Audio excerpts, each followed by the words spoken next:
mid-17th century Great Britain, Robert Hooke discovered cells.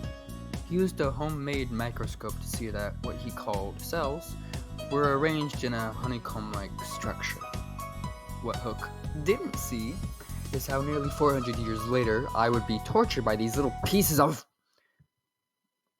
Let me apologize. What I mean is, well, last time I covered the basics of DNA and cell cycle. That's all it was. The basics. And so now I have to go into even more detail about DNA because apparently my work is never finished. We have two bases to talk about today: DNA structure and DNA replication. I covered this in my previous video, but basically DNA is just two strands linked together to form a twisted ladder.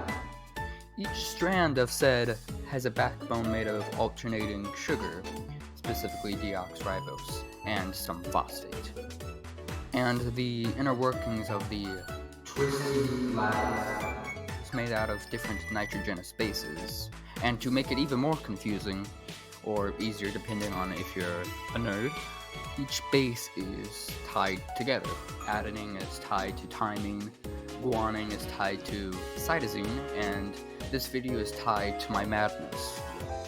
A quick note, in DNA adenine is tied to thymine, but in RNA, thymine, just like my mind, is yeeted out the window, replaced by uracil. Don't ask me what that means, I don't know. Okay! Alongside DNA structure, we also have to talk about DNA replication. Although to fully explain it, you kind of need some visuals, so sorry to any watchers who can't see well. So basically, we're starting off with a single piece of DNA, and we need to get, in total, 2. So how do we do that? Well, first we would need to separate the DNA into its base strands, and that's exactly what helicase does. It just kind of unzips the DNA, if you will.